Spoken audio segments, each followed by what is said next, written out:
Let's see if she'll fall back asleep. Are you gonna fall back asleep? Yeah. Back to sleep. Back to sleep. Sleepy girl. Back to sleep. Hello, everybody. We're trying to go back to sleep. We're not being super successful, but we're trying. You guys see my new cup? Pretty funny, right? Shira gave me this. Shira always finds the best cups, actually. This is not the first time she's gotten me a cup that I really love. It may be actually like the third time. Yeah. But I do have to do a mug tribunal now because space is quite limited. Quite limited. Do we have a little bit of drool? A little drool? Really drool? What if we do this and then nobody can see you, huh? What if we just do this until you fall asleep? What about that? It's pretty good, right? Just an excuse. Yeah. Just an excuse.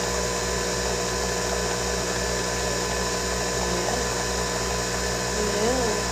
Your niece turns 14 today? Too old. I also have a 14-year-old niece. And a almost 15-year-old goddaughter. Well, she's not 14 yet. Like, the 14-year-old will be 14 soon. 15-year-old will be 15 right after. Crazy.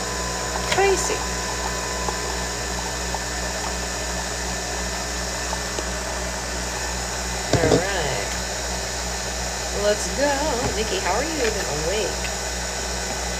I don't know.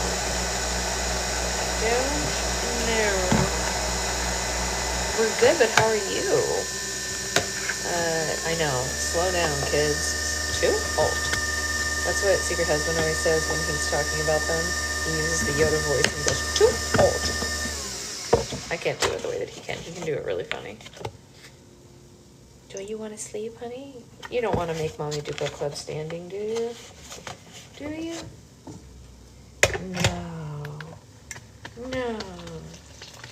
No, you don't. You don't.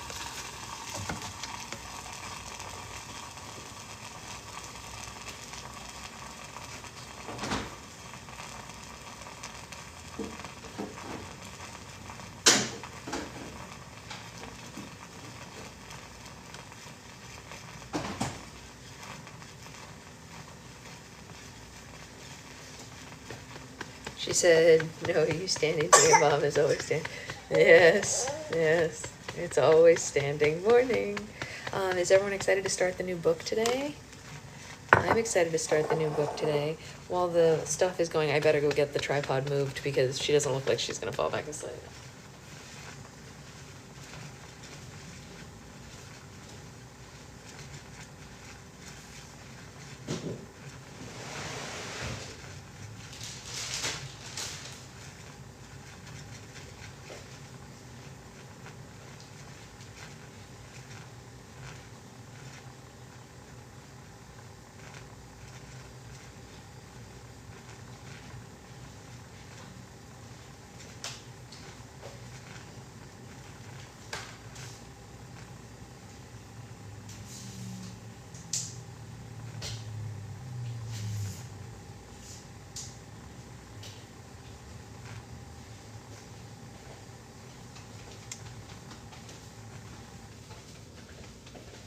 Alright, I moved the tripod. The Swift party was a hit.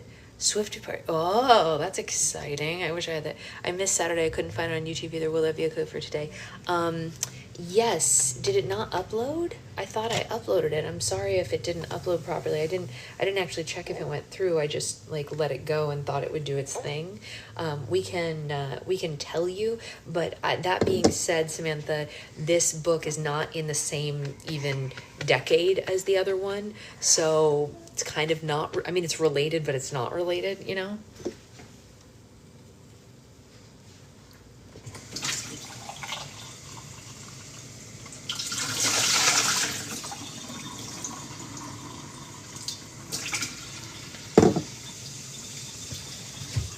Exactly. If you listen to, sorry, I'm just putting a smidge more coffee in my husband's thing because he was up late and I want him to have an extra shot in his coffee. Oh, if you got that 4 a.m. yesterday for Zoom, oh my gosh. 2 cheesecakes, what flavors? So yeah, if your daughter's party was so fun, 14-year-old girls and a splash pad. Oh my gosh, that sounds amazing. If you listen to the end of Songbirds and Snakes later, it will not really have any effect.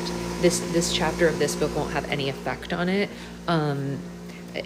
Especially if you've already listened to or read the first 3, like the main 3. Somebody's eye is trying really hard to get in camera. You, my silly bean. You, hold on, camera. You, my silly bean. You, hold on.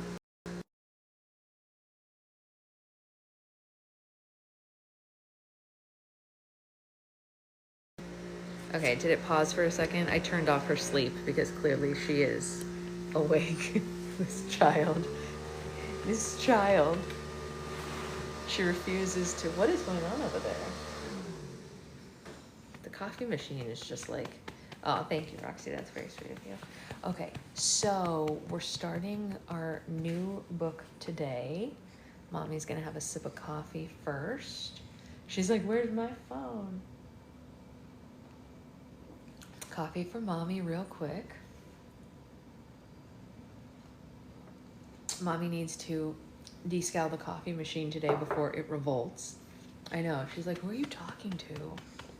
So, here's the thing. I did not have time to go to a physical bookstore, so I do not have a physical copy like I did for the other ones, but I downloaded the Kindle copy. So she's looking for phone mommy. That's right. Exactly. Phone mommy. Hey, Sloth. And so, I mean, it's not a big deal. Like, I have to get the physical copy for my collection eventually, but I figured, oh well, we can't start it with the Kindle copy. You know what I mean? I think it's not a big deal. I know she wants to see who Mommy's talking to, but she's finally resting her head back down, so maybe she's gonna fall asleep. I know, she's like, she loves phone Mommy. So we are starting Sunrise on the Reaping today. And for anyone who has or even hasn't been following along, we read the first 3 Hunger Games. And in the first 3 Hunger Games, Haymitch as the mentor. And in this is Haymitch's story. So this takes place about halfway between the last book that we read, Ballad of Songbirds and Snakes, and the future ones. It's about halfway between the two, give or take. I mean, not exactly, but like it's the middle point, essentially, between them because, all that. I feel like this one will make me cry a lot. Yeah, I mean, listen, it definitely hits hard. I wish they'd create some kind of filter. I know, me too. That would be amazing, Amanda. It would be amazing. We're lucky to be able to share phone mommy. You share phone mommy. You want to go to CP's now? She's starting to get heavy. My first read of this one. Yeah, okay, great question. Since this one came out this year, there's a pretty high likelihood, since we were already talking about rereading, that many of you haven't read this yet. Who has versus hasn't read this one yet? First for a lot of you. Okay, it's a reread for me, but I'm excited to dive in further because she was already born when I read it, so I was like not as present mentally. Okay, for all of you. Wow, this is great. Oh my gosh, it's gonna be so exciting. Surprises for everyone? Oh, I love that. Okay, so I'm the only one who has read it, but like I said, I've already forgotten stuff because baby. So we'll just roll with it, and I think we should just jump right in, right? Okay, here we go. Sunrise on the Reaping. All propaganda is lies, even when one is telling the truth. I don't think this matters so long as no one knows what one is doing and why. George Orwell. A truth that is told with bad intent beats all the lies you can invent. William Blake. Yeah, that's what I would say, Jillian, for me as well. Yeah. Another quote. Nothing appears more surprising to those who consider human affairs with a philosophical eye than the easiness with which many are governed by the few. Ah, this is interesting. Wait, I'm going to start this quote over again. I don't know who this quote is by, but this feels poignant already for us. Ready? Nothing appears more surprising to those who consider human affairs with a philosophical eye than the easiness with which many are governed by the few, and the implicit submission with which men resign their own sentiments and passions to those of their rulers. When we inquire by what means this wonder is effected, we shall find that, as force is always on the side of the governed, the governors have nothing to support them but opinion. It is therefore on opinion only that government is founded, and this maxim extends to the most despotic and most military governments, as well as the most free and most popular. David Hume. One more from him. That the sun will not rise tomorrow is no less intelligible than a proposition, and implies no more contradiction than the affirmation that it will rise. Part 1. The Birthday. Chapter 1. Happy birthday, Hamish. The upside of being born on reaping day is that you can sleep late on your birthday. It's pretty much downhill from there. A day off of school hardly compensates for the terror of the name drawing, even if you've survived that, and nobody feels like having cake after watching 2 kids be hauled off to the Capitol for slaughter, so I roll over and I pull the sheet over my head. Happy birthday! My 10-year-old brother Sid gives my shoulders a shake. You said I'd be your rooster. You said you wanted to get to the woods by daylight. It's true. I'm hoping to finish my work before the ceremony so I can devote the afternoon to the 2 things I love best, wasting my time and being with my girl, Lenore Dove. My mom makes indulging in either of these things a challenge, since she regularly announces that no job is too hard or dirty or tricky for me, and even the poorest people can scrape up a few pennies to dump their miseries on someone else.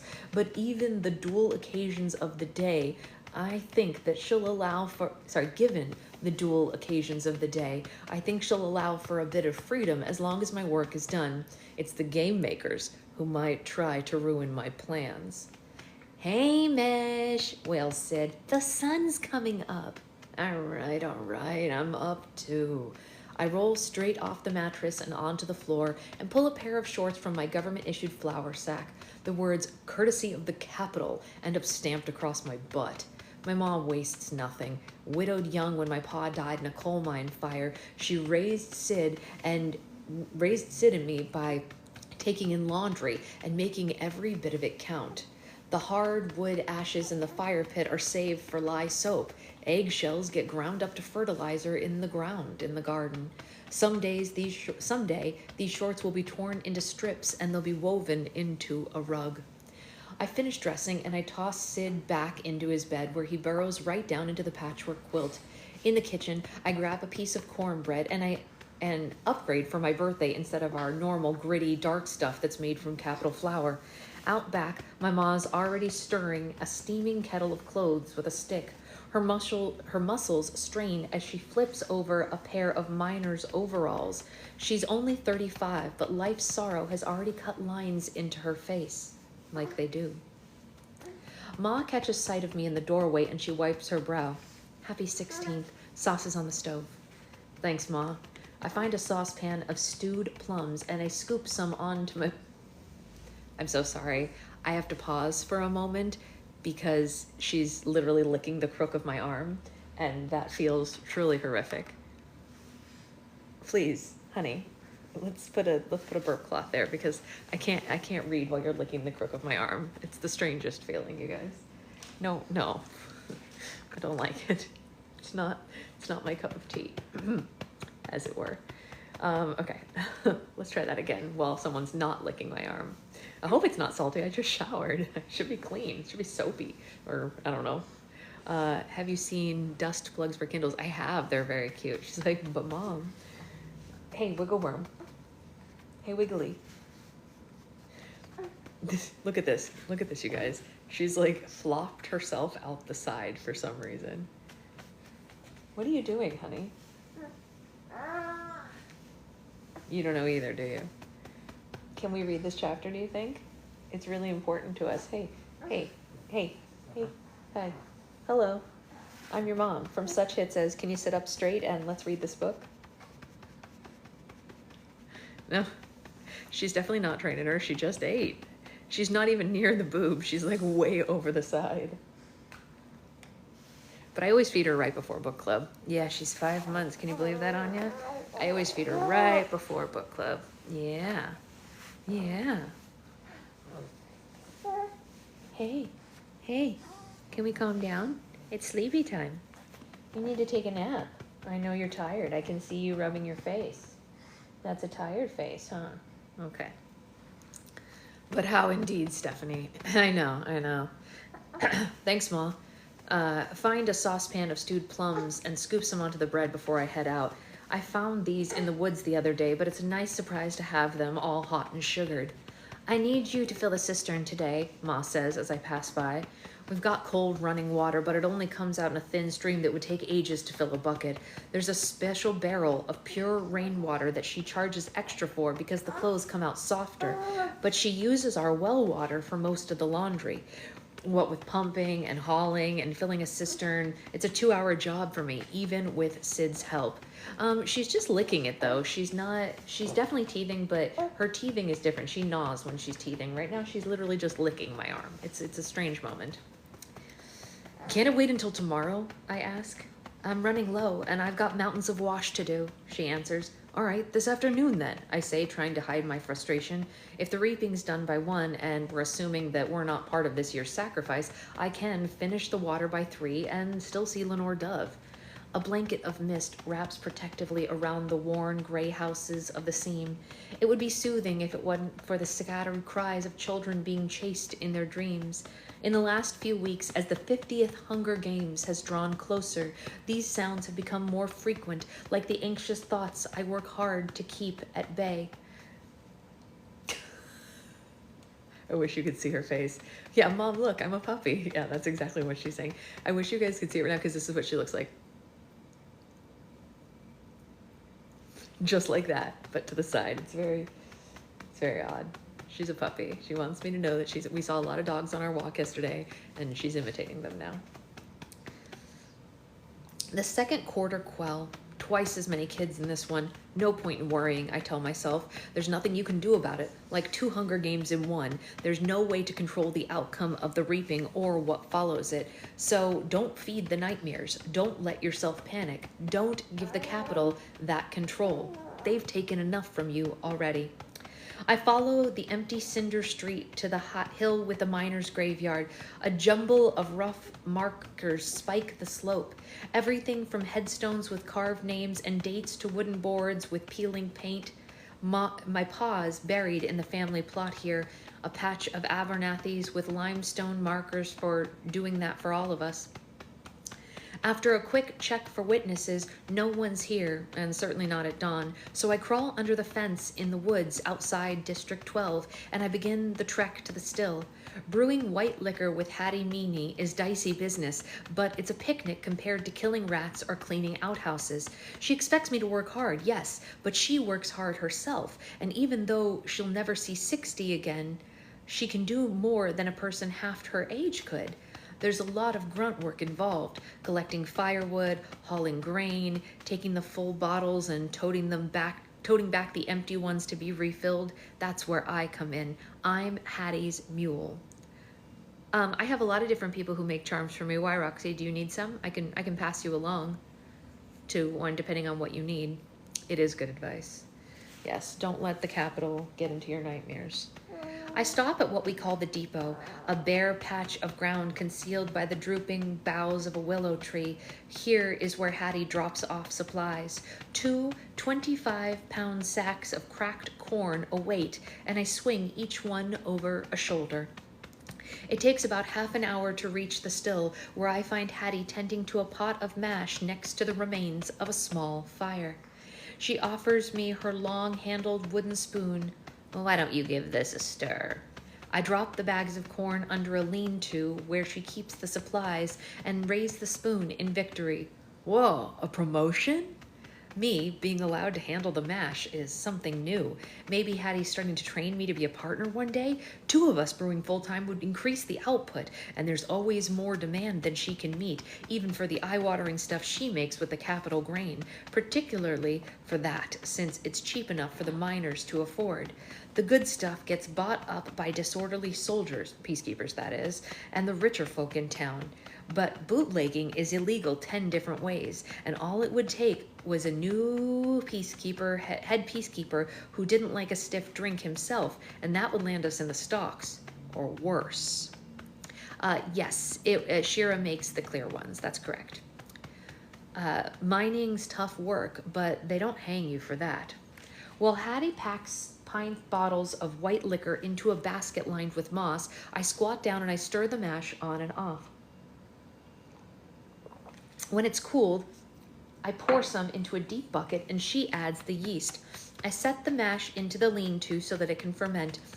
She's not distilling today since she doesn't want to risk the smoke attracting attention if the mist's burned off. Our local peacekeepers may turn a blind eye to Hattie's still and her stall in the Hob, an old warehouse that serves as our black market, but she's worried that their capital counterparts in the low-flying, cloaked hovercraft will spot us from the air. No hauling in the bottles today either, so I'm tasked with chopping wood for the week. When the pile's replenished, I ask what else needs doing, and she just shakes her head. Hattie's endeared herself to me by throwing in a tip sometimes, not with my wages, which she pays directly to my mother, but by slipping me a little something on the sly. A handful of cracked corn that I can take to Lenore Dove for her geese, a packet of yeast that I can barter with at the Hob, and today, a pint of white liquor for my very own use.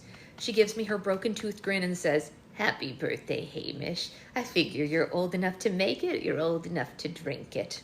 I have to agree, although I'm not a drinker myself, I am glad to get the bottle.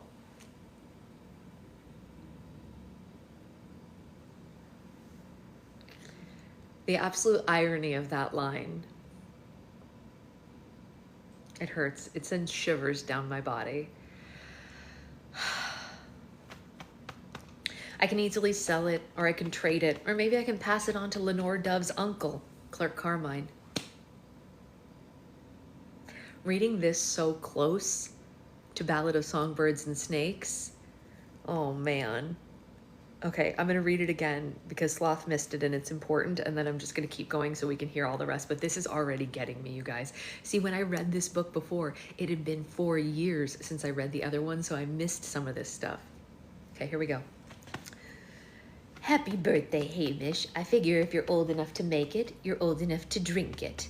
I have to agree, although I'm not a drinker myself, I am glad to get the bottle. I can easily sell it, or trade it, or possibly pass it on to Lenore Dove's uncle, Clerk Carmine, so that he might have a kinder opinion of me. You'd think the son of a washerwoman would be harmless enough, but we Abernathy's were known as rebels back in the day, and apparently we still carry the scent of sedition, scary and seductive in equal parts. Rumors spread that my father's death, rumors that the fire had not been an accident. Some say he died sabotaging the mine. Others say that his crew was targeted by the capital bosses for being a pack of troublemakers. So it could be that my kin's the problem. Not that Clerk Carmine has any love for the peacekeepers, but he's not one for yanking their chain either. Or maybe he just doesn't like his niece running around with a bootlegger, even if it is steady work. Well, whatever the reason is, he rarely gives me more than a terse nod, and he once told Lenore Dove that I was the kind that die young, which I don't think he meant as a recommendation. Hattie yelps as I impulsively give her a hug. "Oh, enough of that. You still sparking that covey girl?" "I'm sure trying," I said, laughing. "Oh, go bother her then. You're of no more use to me today." And she dumps a scoop of cracked corn into my hand and shoos me away. I pocket the corn, and I take off before she can change her mind about...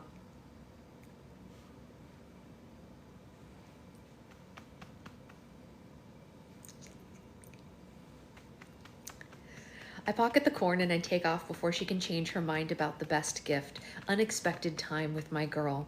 I know that I should probably head home and get a jump on filling the cistern, but I can't resist the thought of a few stolen kisses. It's my birthday, and for once, the cistern can wait. I'm gonna reposition her and then we'll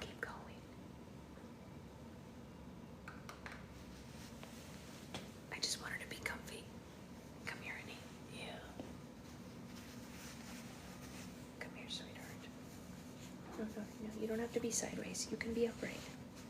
Shh, shh, shh. There you go. There you go. Thank you, Nikki. The mist begins to thin. No, don't pick your head up now. Shh. You want to be so slumpy? The mist begins to thin as I run through the woods to the meadow. Most people comment on its beauty, but Lenore Dove calls it the friend of the condemned because it can hide you from the peacekeepers. She tends to take a dark view of things. Sweetheart. Here, what if you turn your head this way and I turn this way? What about that? Is that more comfy? Yeah, how about that? Here, I'll tuck this in for your drool. That's good, huh? There you go, okay. Let's see. She tends to take a dark view of things, but maybe that's to be expected for someone named for a dead girl. Well, half a dead girl. Someone called Lenore in this old poem, and half for the shade of gray, which I found out the day that I met her. Sorry, I read that clunkily. This is important. We should hear that again. She tends to take a dark view of things, but maybe that's to be expected from someone named for a dead girl. Well, half for the dead girl called Lenore in this old poem, and half for the shade of gray in which I found out the day that I met her. It was the fall after I turned 10 years old, and the first time I ever snuck under the fence that surrounds our district. I'd been deterred by both the law and the threat of wild predators, which are rare but real. My friend Burdock had finally worn me down, saying, oh,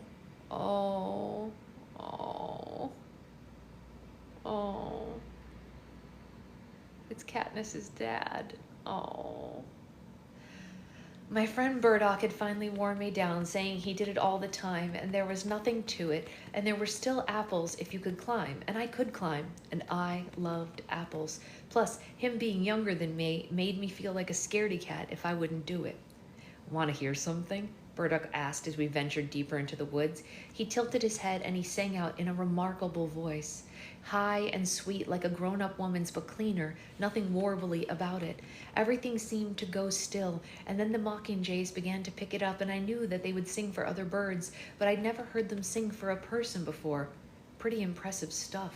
Until the apple dropped smack on Burdock's head, cutting him off. Who's squawking at my birds? A girl's voice demanded, and there she was, about 20 feet up, sprawled out on the branch like she lived there. Crooked pigtails, dirty bare feet, munching on an apple. A small cloth-bound book was in her hand. Burdock cocked his head and laughed. Hey, cuz, you allowed out here alone? 'Cause I'm sure not. Well, I didn't see you. Yeah, me either. Toss us down some apples, would you? In answer, she stood up on her branch and she began to bounce up and down, showering us with apples. Hang on, I've got a sack with my bow. Burdock ran off and she scooted down the branches and swung to the ground. She wasn't one of Burdock Everdene's cousins, but I knew that he had some distant ones on his ma's side. I'd seen her around at school, kind of shy, I thought, but I didn't know how to speak to her. I didn't know her to speak to. I thought, but I'm sorry, you guys. She didn't seem in a rush to change that. She just stood there looking over at me until I broke the silence. I'm Hamish. I'm Lenore Dove. Dove like the bird? No, dove like the color. What color is that? Same color as the bird. That started my head spinning, and I guess it's never quite stopped. Soon after school, she waved me over to a dog-eared dictionary and pointed. Dove color, warm gray with a slight purplish or pinkish tint. Her color, her bird, her name. And after that, I started to notice things about her. How her faded overalls and shirt concealed snips of color, bright blue handkerchief peeking out of her pocket, a raspberry ribbon stitched on the inside of her cuff, and how she finished up her lessons quick but didn't make a fuss about it. She just stared out the window. And then I spotted her fingers moving, pressing down imaginary keys, playing songs. Her foot slipped from her shoe. Her stockinged heel kept time. Silent against the wood floor, like all the covey, music was in her blood. But not like them, too. Less interested in pretty melodies, more in dangerous words, the kind that led to rebel acts, the kind that got her arrested twice. She was only 12 then, and they let her go. Now it would be different. As I reached the meadow, I slipped under the fence, and I paused to catch my breath, and I drink in the sight of Lenore Dove perched on her favorite rock. The rock. We know this rock already, don't we? The sunlight picks up the hint of the red in her hair, and she bends over an ancient piano accordion and coaxes melodies out of the wheezing old thing. Honey, just lay your head down in the center. Why do you want to be so off kilter today? Why do you want to be off today, huh? You can be in the middle. You'd be more comfy here. I know. You're angry that I moved you? You want to be off kilter?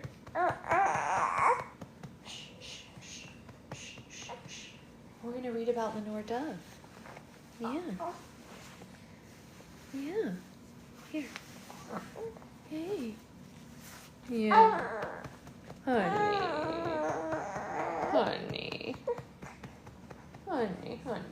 You're okay. You're okay. Lay your head down and get some rest. You need it. Yeah.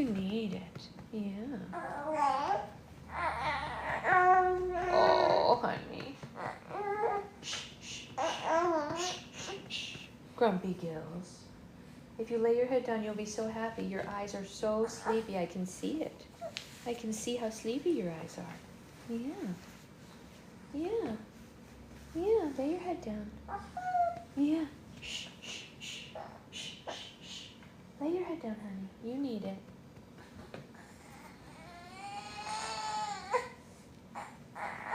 You trying to kick out? You don't want to, I promise. I know, honey, but you gotta stay in here. You gotta go sleepies. Sleepy time. Sleepy, girl. Sleepy girl. Sleepy girl.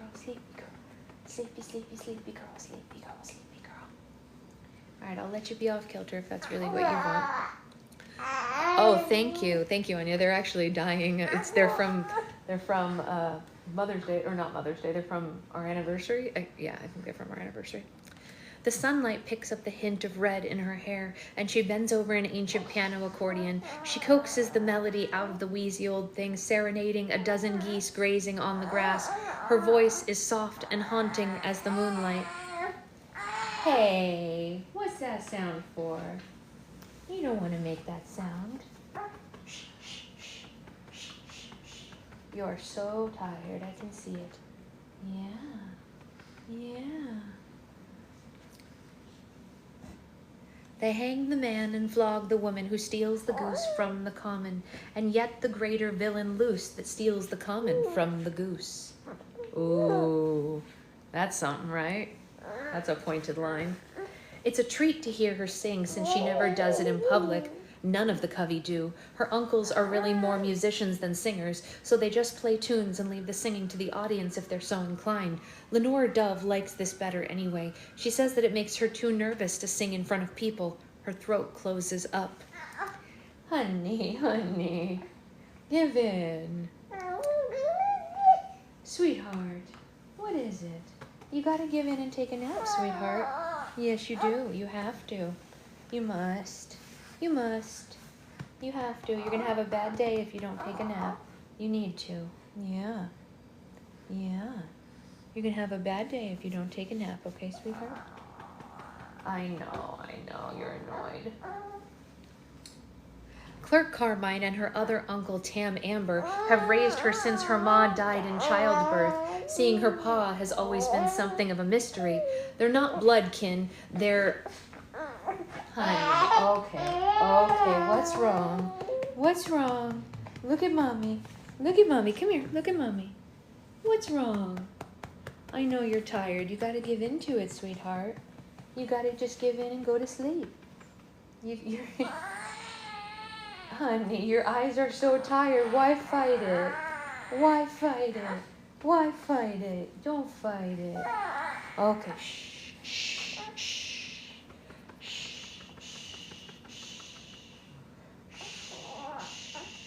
You were already there. You were already sleeping. You don't have to be awake. You don't. No, you don't have to be awake. Okay, mommy's gonna take a sip of coffee while you're fighting me. Okay.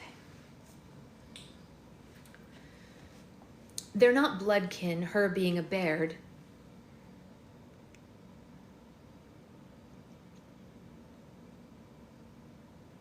But the Covey look out for their own. They worked out a deal with the mayor, whose house boasts the only real piano in District 12. Lenore Dove can practice on it if she plays an occasional dinner or gathering. Her in a faded green dress, an ivory ribbon tying her hair back, lips tinted orange. When her family performs around District 12 for money, she makes do with the instruments she's playing now, which she calls her tune box. I missed it too. Dude, Lenore Dove's last name is Baird. Like Lucy Gray Baird, and said her mom died in childbirth. Her dad is a mystery. Law demands that we intone when we take things that we don't own, but leaves the lords and ladies find who takes the things that are yours and mine. This is not a song her uncles let her play at the mayor's house or even when she performs around District 12. There's a danger that some people might know the words and start a ruckus, too rebellious. I have to say I agree with Clerk Carmine and Tam Amber about that. Why go around asking for trouble? Plenty to be had without inviting it in. The poor and the wretched don't escape, and if they conspire to break the law, if this must be so, then they endure those who conspire to make the law. I scan the meadow. It's secluded, but we all know that there are eyes everywhere, and eyes generally come with a pair of ears. Yeah. The law locks up the man or woman who steals the goose from off the common, and these geese will still a common lack until they go and steal it back. Lenore Dove explained to me once that the common was land anyone can use. Sometimes the peacekeepers chase her and these geese off the meadow for no reason. She says that it's just a teaspoon of trouble in a river of wrong. She worries me, and I'm an Abernathy. A few of these geese hissed to announce my arrival, and Lenore Dove was the first face they saw when they hatched, so they don't love anyone but her. But since I've got corn, they're going to tolerate me today. I toss it away to call her off her bodyguards, and then I lean in to kiss her, and then I kiss her again, and then I kiss her again, and she kisses me right back. Well, happy birthday, she says, and we come up for air. Didn't expect to see you until after. She means after the reaping, but I don't want to talk about it. Hattie let me go early, I tell her. Give me this too, a present for my big day. And I pull out the bottle. Well, that won't be too hard to trade, especially today. Besides, New Year's today's when most people get drunk. 4 kids, that's gonna hit a lot of families hard. Yeah, I guess we're gonna talk about it then. Yeah, it's gonna be all right, I say, which rings hollow. You don't really believe that, do you? Maybe not, but I try to. Because the reaping's going to happen no matter what I believe. Sure as the sun's going to rise tomorrow. Maybe... Honey, you got to stop kicking out your seat, sweetheart. Just go to sleep. Lenore Dove frowns. Well, there's no proof that that'll happen. You can count on things happening tomorrow just because they happened in the past. It's faulty logic. You know what? Let's go check your diaper. I'm going to check her diaper and see if that's what it is. I'll be right back.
'Twas not a diaper.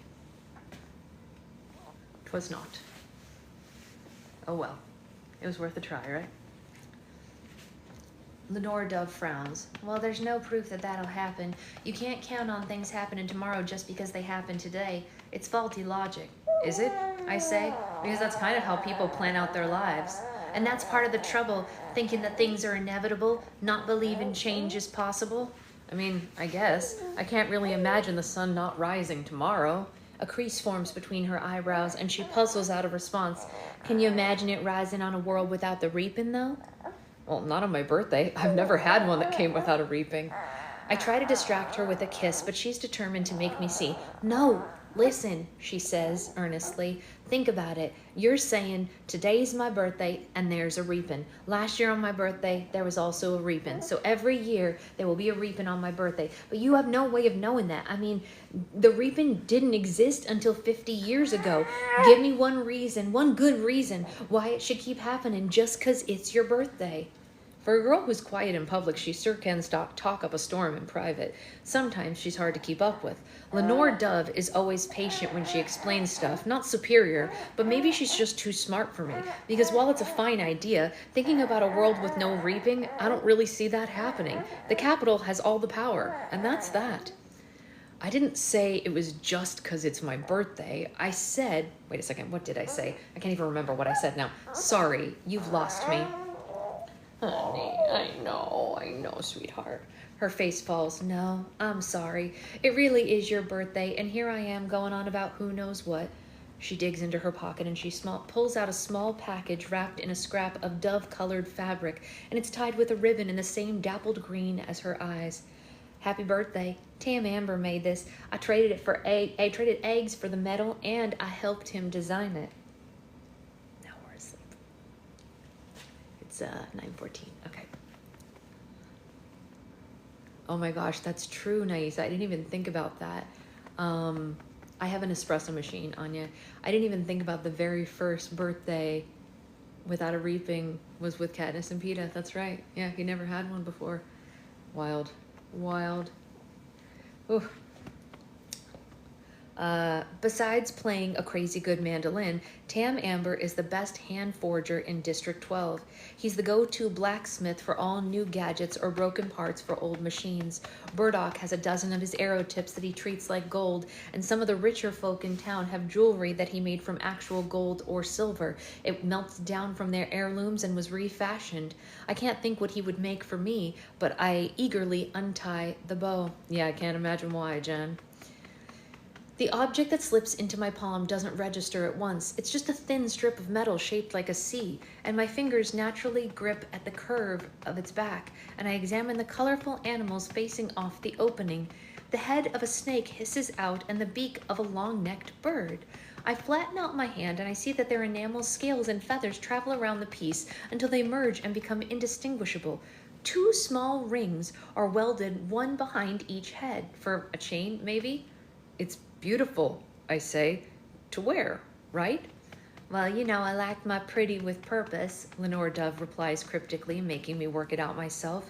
I turn it over in my hand, and then I grip the C again, this time covering the animals' heads with my fingers, and then I see its purpose. The smooth, steeled edge isn't solely decorative.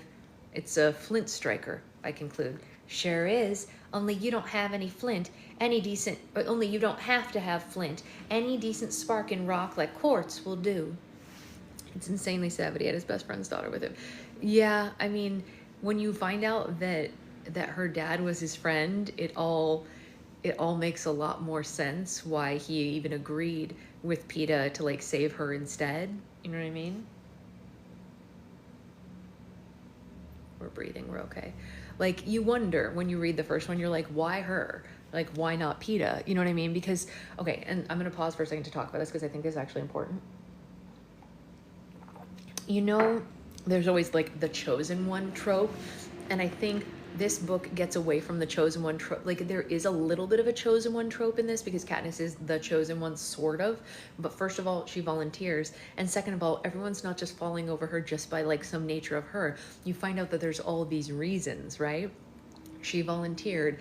Hamish has these feelings attached to his friend, you know, all of this stuff that makes it feel more explanatory than, say, like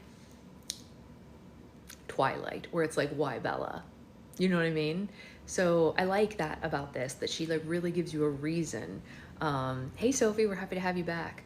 It really gives you a reason why she is the one they choose. It's not just some inherent thing in her. It's not that she's so pretty. It's not that she's like good or whatever like that, because she's not. She's not very good at hardly anything except shooting a bow and arrow. She's not particularly, like, she's not described as super attractive or anything. And her mom was friends with the mayor's daughter too. Yeah, exactly. Yeah. Yeah.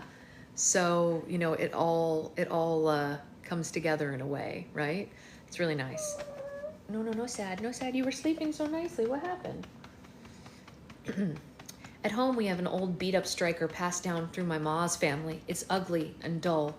On long winter nights, she made me practice with it until I could reliably get a fire going so that we wouldn't have to waste money on matches. A penny saved is a penny earned. I run my finger over the fine metalwork of the feathered neck. I wouldn't want to ruin this. Oh, you won't. It's what it's made for. She touches the snake head and then the bird in turn. It takes a lot to break these two. They are survivors. I love it. I give her a long and soft kiss, and I love you like all fire. All fire is Covey talk, but that expression is ours. Usually it makes her smile, but she's dead serious right now. You too. We kiss until I taste salt, and I don't have to ask why. Look, it's okay, I assure her. We're going to be fine. And she nods her head, but the tears keep trickling. Lenore Dove, we're going to get through today, just like last year and the year before, and eventually we're going to move past it. But we won't really, she says bitterly. No one in 12 will. The Capitol makes sure that the Hunger Games is burned into our brain. She taps the bottle. Guess Hattie's in the right business, helping people to forget. Lenore Dove. Clerk Carmine doesn't holler, but he has one of those voices that carries without needing to. He stands at the edge of the meadow, fists shoved in his patched overalls. He's a fiddler and protective of his hands. You better be getting ready. I'm coming, she says, wiping at her eyes. Clerk Carmine doesn't comment on her state and just shoots me a look that says he holds me responsible, and then he turns on his heel. He never paid me much mind until Lenore Dove and I got serious. Since then, nothing I do seems right. I once told Lenore Dove I thought that he hated love, and that's when she revealed that he had been together some 30 years with a fellow in town who replaced busted windows. They have to keep it quiet because loving differently can get you harassed by the peacekeepers, fired from jobs, or even arrested. Given his own challenges, you would think that Clerk Carmine would be a champion of our love. I'm certainly supportive of his, but I guess he thinks that Lenore Dove could do better. She hates to be at odds, so all I say is, I'm definitely growing on him. That gets her to laugh enough to break the mood. I can come by after. I've got some chores to do, but I should be done by, I don't know, about 3. We'll go out to the woods, okay? We'll go to the woods, she confirms with a kiss. Back home, I take a cold water bucket bath, and I pull on the pants my pa got married in and the shirt that my ma pieced together from handkerchiefs that the Capitol swore were miners' shop. In the Capitol store where the miners shop. You have to at least try to look dressed up for the reaping. If you turn up in raggedy clothes and the peacekeepers hit you or arrest your parents, because that's not how you show respect for the Capitol war dead. Never mind that we had plenty of war dead of our own. Yeah, Collins is on the other side. Sure. Yeah. Ma gives me my birthday presents, a year's supply of flour sack underwear and a brand new pocket knife with instructions that the latter is not to be used for any mumbity peg or other knife games. I don't know what mumbity peg is, but she's probably right. He shouldn't use it for mumbity peg. I want to know what mumbity peg is now. It's a very funny name. Sid presents me with a piece of flint rock wrapped in a grubby bit of brown paper, saying, I found it in the gravel road by the peacekeeper's base, and Lenore Dove said that you would want it. I pull out my striker flint and try it out, making some beautiful sparks in the process. And though Ma isn't sold on Lenore Dove, given that she's a distraction, she likes the striker enough to thread a leather bootlace through the metal rings and tie it around my neck. It's an awful fine striker, says Sid, touching the bird wistfully. How about tonight I teach you how to use it, I suggest. He lights up at the promise of doing grown-up stuff combined with the promise that I'm not going anywhere. Yeah? He asks. Yeah. I ruffle his mop of hair so his curls go every which way. Quit, Sid said, and he bats my hand away. Now I gotta comb it again. All right, you better get on it, I tell him, and he runs off, and I drop the striker down my collar, not ready to share it with the world, not on reaping day. I've got a few more minutes to spare, so I head into town to trade. The air's turned heavy and still, promising a storm. My stomach clenches at the sight of the square, plastered with posters and crawling with heavily armed peacekeepers in their white uniforms. Lately, the theme has been no peace, and the slogan bombarded you from every side. No peace, no bread. No peace, no security. And of course, no peacekeepers, no peace. No capital, no peace. I don't know. Mumpty Peg is a flipping. Oh, I didn't know it was real. I thought maybe she made it up. Hanging behind the temporary stage in front of the Justice Building is a huge banner of President Snow's face with the words, Panem's #1 peacekeeper. At the back of the square, peacekeepers check in the reaping participants. As the line's still short, I go ahead and I get that over with. The woman won't meet my eye, so I guess she's still capable of shame, or maybe she just has indifference. The apothecary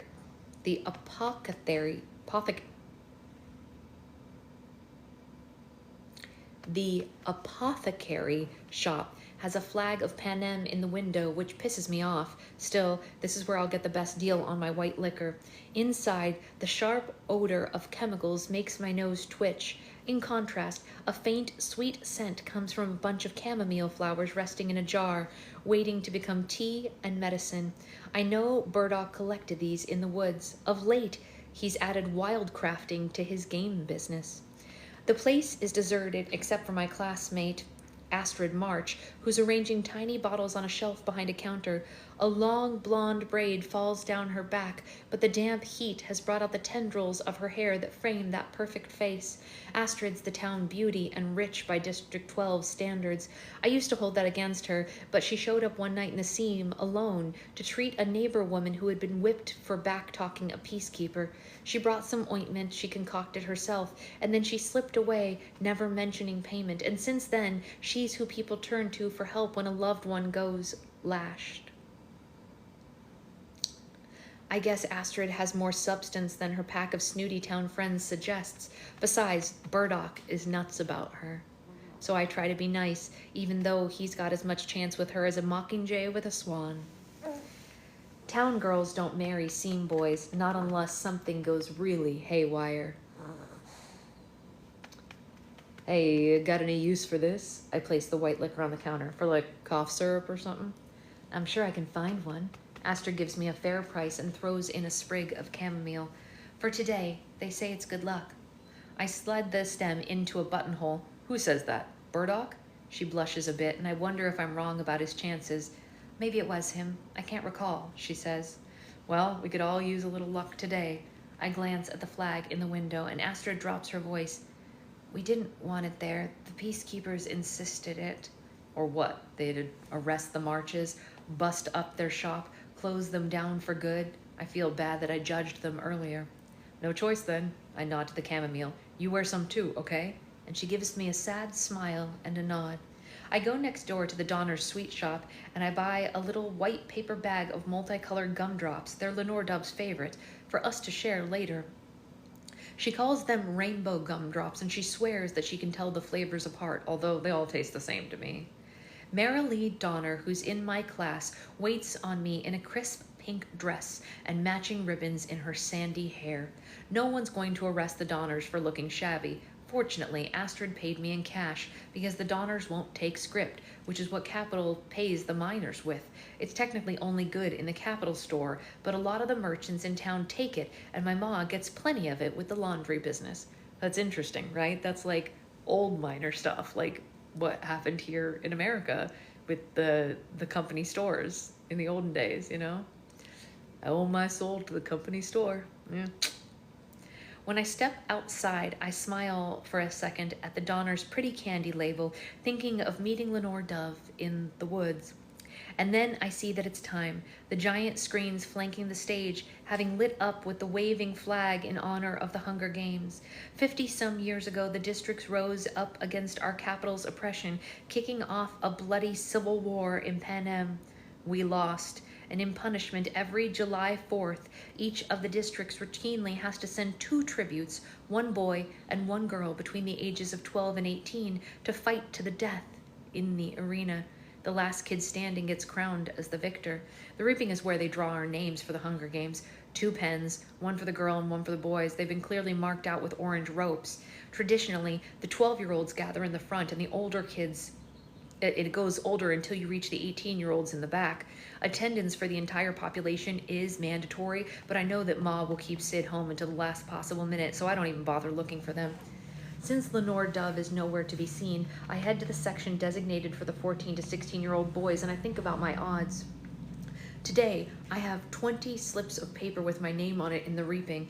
Every kid automatically gets 1 each year, but I have additional 3 because I always take on 3 tesserae to feed myself and my family members. A tesserae gets you a ration of tinned oil and a sack of flour marked courtesy of the Capitol for 1 person to be collectible each month at the Justice Building.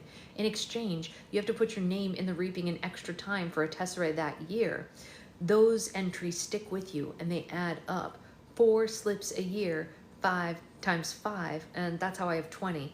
But to make things worse, since this year's second quarter quell, marking the 50th anniversary of the Hunger Games, each district has to send twice the number of usual kids. So I figure for me, it's like having 40 slips on a regular year, and I don't really like those odds. The crowd thickens, but I can see one of the 12-year-olds up front trying to hide that he's crying. 2 years, Sid will be there. I wonder whether it'll be me or Ma who sits him down beforehand to explain his role in the reaping, how he has to look nice, keep his mouth shut, and not cause any trouble. Even if the unthinkable happens and his name gets drawn, he's got to suck it up, put on the bravest face he can muster, and climb onto that stage because resistance is not an option. The peacekeepers will drag him up there kicking and screaming even if they have to, so he should try to do it with some dignity and always remember whatever happens, his family's gonna love him and be proud of him forever. And if Sid should ask, but why do I have to do this? We can only say, because this is the way things are. Lenore Dove would hate that last bit, but it's the truth. Happy birthday. Someone bumps my shoulder, and there's Burdock in a frayed suit, and our friend Blair, who's inherited a dress shirt 3 sizes too big from his older brother. Blair smacks a pack of roast peanuts from the Capitol store against my chest. And may all your wishes come true. Thanks. I pocket the nuts and my gumdrops. You didn't have to dress up for me. We wanted your day to be special, says Blair. What kind of idiot gets born on reaping day anyway? The kind that likes a challenge, says Burdock with appreciation. Just playing the hand I was dealt. But you know what they say, unlucky at cards, lucky in love. And I arrange my chamomile. Hey, look what your girlfriend gave me, Birdie. Our attention shifts to the girl's pen, where Astrid stands talking with Marilee, her identical twin sister, Maisie, who's the most stuck-up girl in town. Her friends know about you, Everdeen? Asks Blair. Nothing to know, says Burdock with a grin. Well, not yet, anyway. Seriously, Naisa, I would have PTSD too, even if you didn't get reaped. The sound system crackles to life, sobering us up, and then I see Lenore Dove sidestep a peacekeeper and squeeze into the pen. She's looking fine in a ruffled apple-red dress that she sometimes performs in, and her hair is pulled up with a metal comb that Tam Amber made for her. It's fine and grim. A recording of the anthem blares over the square, rattling my teeth. Gem of Panem, mighty city. We're supposed to sing along, but instead we mumble whatever. We just keep our lips moving at the right time. The screen projects images of the Capitol's power, armies of marching peacekeepers, airborne fleets of hovercrafts, tanks parading through the wide avenues of the Capitol. I'm gonna go ahead and read that for you one more time. Tanks parading through the wide avenues of the Capitol. This came out before. Just saying. If it looks like a duck and quacks like a duck, it might be a dictator. Up to the president's mansion, everything is clean and expensive and deadly. When the anthem ends, Mayor Allister takes the podium and reads the Treaty of Treason, which is basically the surrender terms of the war. Most of the people in District 12 weren't even alive then, but we are sure here to pay the price. The mayor tries for a neutral tone, but her voice leaks disapproval in a way that guarantees she'll be replaced soon. All decent mayors are always replaced soon. Next, fresh from the Capitol comes Drusilla Sickle, a plastic-faced woman who escorts our tributes to the Hunger Games each year. I have no idea how old Drusilla is, but she's been showing up in District 12 since the first quarter quell. Maybe she's around Hattie's age? It's hard to tell because she has a line of what look like fancy thumbtacks encircling her face, pulling her skin back and pinning it into place. Last year, each one was decorated with a tiny buzzsaw blade. This year, each number 50 seems to be a theme. As for clothes, she clearly struggled to incorporate two fashion trends, military and sassy, and the result is her current outfit, a lemon yellow officer's jacket with matching thigh-high boots, and a tall hat with a visor brim. Feathers fan out from the top of the hat, making her look like a deranged daffodil. No one laughs, though, because here, she is the face of evil. Two peacekeepers set a giant glass balls holding the tribute entries on either side of the podium. "Ladies first," says Drusilla, dipping her hand into the ball on the right, extracting a single slip of paper. "And the lucky girl is..." And she pauses for effect, twirling the name in her fingers, smirking before driving in the knife. "Luella McCoy." I feel sick. Luella lives 3 houses down from me, and a smarter and spunkier 13-year-old girl doesn't exist. An angry murmur ripples through the crowd, and I can feel Blair and Burdock tensing up beside me as Luella climbs the steps onto the stage, flipping her black pigtail over her shoulders and scowling hard as she tries to look tough. "And this year, ladies second as well. Joining Luella will be..." Drusilla's hand stirs the slips in the ball and fishes out another name. "Maisie Donner." My eyes find Lenore's doves, and all I can think of is, it's not you. At least for another year, you're safe. The crowd's reacting again, but in more surprise than anger, because Maisie is a purebred town girl and about as highfalutin as they come. What with the Donners being merchants and general consensus being that her pa will be tapped to succeed Mayor Allister. Town kids are rarely tributes because they don't have tesserae like those of us in the seam. In the girl's pen, Maisie is gripping Astrid's hand and weeping while Marilee embraces her, and their 3 blonde heads press in a tight knot. And then Maisie carefully disengages herself, smooths her dress, which is identical to her twin's pink one, only it's in a shade of lavender. She pretty much always has her nose in the air, but she holds it extra high today as she walks to the stage. Now it's the boys' turn, and I brace myself, preparing for the worst, as Drusilla plucks a paper from the ball on the left. "And the first gentleman who gets to accompany these ladies is Wyatt Callow." I haven't seen Wyatt around school for a while, which probably means he hit 18 and started in the mines. I don't really know him. He lives on the other side of the seam and he keeps his head down. I hate myself for the relief that I feel as I watch him approach the stage, his measured steps and vacant expression revealing nothing. I feel bad for him too. Wyatt has to be close to his 19th birthday. It's a big deal in the districts because that's when you get out of the reaping. As Drusilla's hand dives back into the ball, it seems too much to hope that both Lenore Dove and I will escape this terror, that in a few hours we'll be far away from the square, locked in each other's arms in the cool shade of the woods. So I suck in my breath, preparing for my death sentence, and Drusilla peers at the final name. "And boy number 2 is Woodbine Chance." An involuntary huff escapes my lips, echoed by several boys around me. Lenore Dove looks over and tries to smile, but she can't help shifting her attention to the latest victim. Woodbine is the youngest and handsomest of those crazy Chance boys. They all get so wild when they drink that Hattie won't even sell them white liquor for fear of it bringing down the peacekeepers, so they gotta buy it from old Bascom Pie, who has no scruples and would sell rot's gut to anyone with enough coin. If the Abernethys give off a whiff of sedition, the Chances reek of it. They've lost more family members to the rope than I can keep track of, and rumor has it Lenore Dove might be related to them on her pa's side. They seem awfully fond of her, even if it's not official. One way or another, there's a connection there that Clerk Carmine discourages. I can see Woodbine, who's a few rows ahead of me. He's projected up on the screen, and he makes as if to follow Wyatt, but then his gray eyes flash defiantly, and he whips around, and he sprints for the alley. His kinfolk shout encouragement, and bodies instinctively block the peacekeepers, and just when I think he might make it, all those chance kids run like greased lightning. But a shot rings out from the Justice Building rooftop, and the back of Woodbine's head explodes.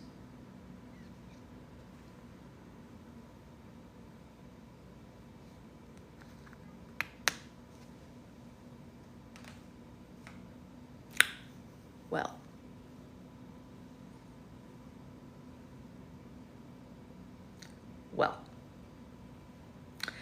yeah. Yeah. Ours and theirs, Jen. Ours and theirs. Yep. Yep. Yeah.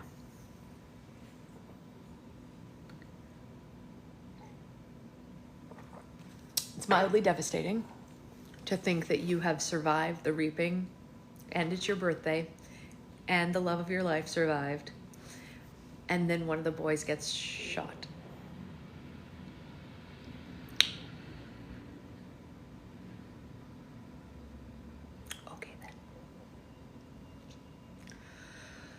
Well, that was something else. What a beginning. I'm going to reiterate what Naisa said earlier, and they think Suzanne is on their side. It's going to be good and bad. That's exactly right, Avery. It's going to be good as in it's well done, and bad as in it's going to hurt us. I think that's what you mean, Avery, and if that is what you mean, yes, I believe it's true. Yeah, and then they pick another, and we all know who it's going to be, because we all know he lives in Victor's Village. That's the thing about these that I find interesting. It's Shakespearean, in a bad way, that's life, that's right. So you guys all know, or maybe you don't, I shouldn't say that. I often say things like everybody knows, and then I realize that not everybody knows. That in situations, very often, Shakespeare would give away the entire plot before the play would begin. So you're not watching to find out the outcome, you're watching to find out how it happens, right? Or reading or whatever. And I feel like Suzanne's really doing that here with the two prequels, because we've already seen what happens, right? Before we read Ballad of Songbirds and Snakes, we know that Coriolanus, what is on my head here?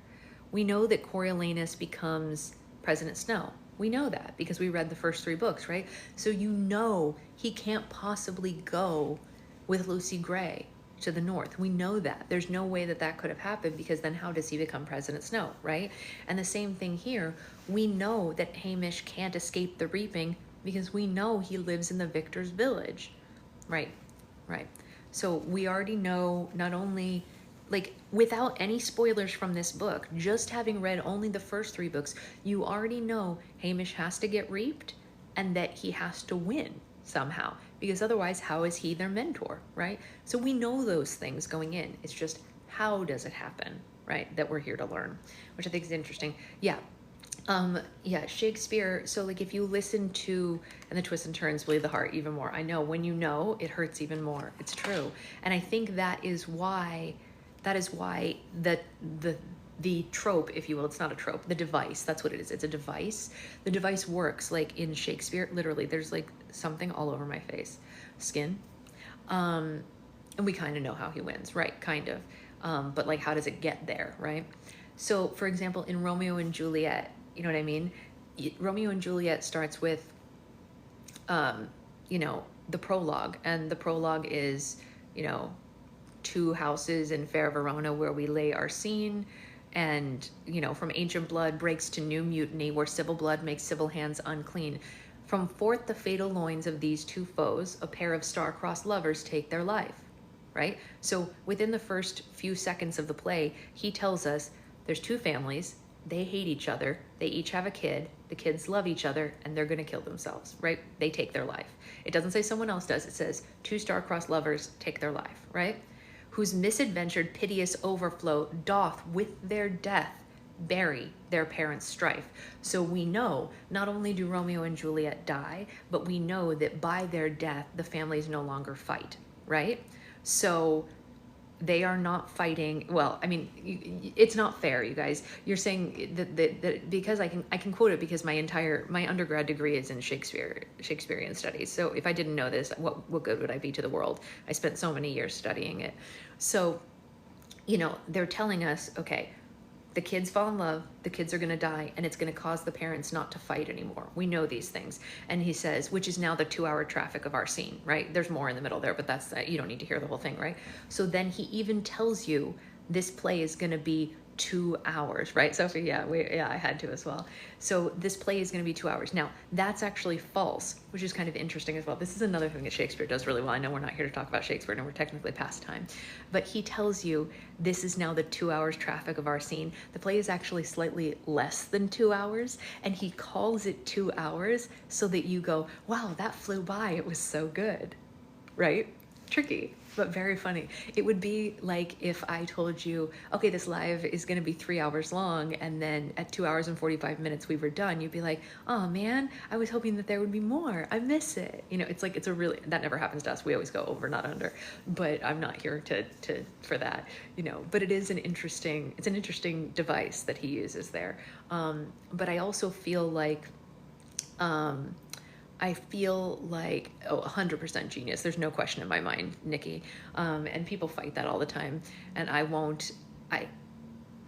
could go on for so long about Shakespeare. And I know you guys, that's not what you're here for. You're not here to hear my stance on Shakespeare. But whenever anyone's like, anybody could have written this place, I'm like,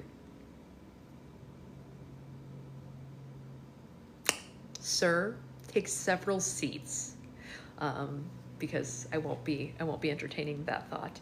But anyway, these were, oh, thank you, Sophie. That's very sweet of you. It's because I'm old compared to you. Great question, Tammy. My next Roll for Slime is tonight. Speaking of Roll for Slime, we will have Roll for Slime at 5:30 p.m. Pacific Standard Time, or is it daylight time? I don't even know. Yes, I love it. I'm very passionate about it, which is why I studied it, obviously. 5:30 p.m. tonight, we have Pride Night. It is the last day of the month, so it's the perfect day for a final Pride Night, and that is that. Well, it'll be tonight, Tammy, so don't even worry about that, and I appreciate that you love it, and I hope you'll be there.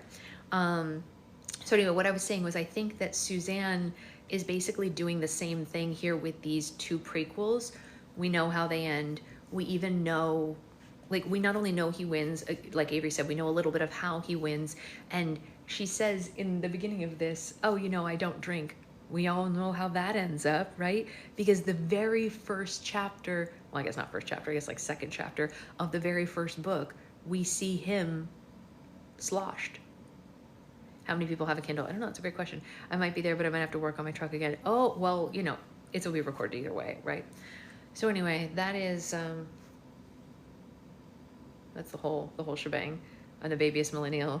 Oh, so you're not like half my age. You're like my brother's age, almost. My brother was born in 93, so not quite my brother's age, but that means you're almost 30, right? Depending on when your birthday is. Oh, November. Yeah, almost 30. So they're not that bad, actually. Yeah, she's so comfy. She's a CP girl.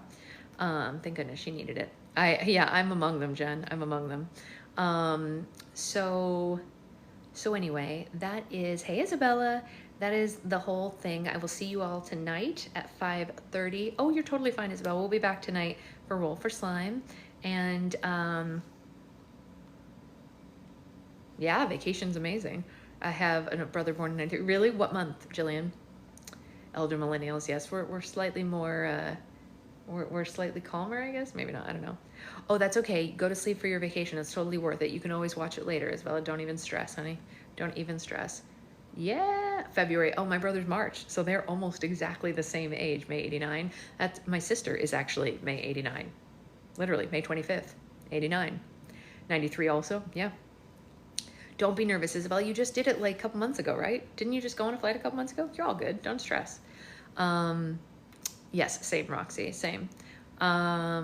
So yeah, lots of us all in the same bucket, if you will. But anyway, I'm gonna go because I have to get us all ready for tonight, obviously. New charms tonight, new Fimos and sprinkles tonight. It's pretty much the whole thing. All right, we'll see you tomorrow morning, May 05. Avery, I'm gonna say something that is gonna hurt both of us, okay? It's gonna hurt both of us. The oldest of the kids that I nannied was born in April of 05. So she is 1 month older than you. My nanny babies.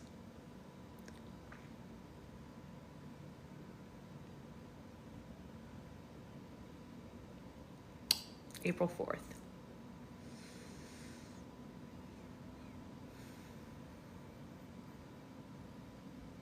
It hurts both of us. It hurts both of us. Listen, it is what it is, Avery. It doesn't stop me from loving either of you.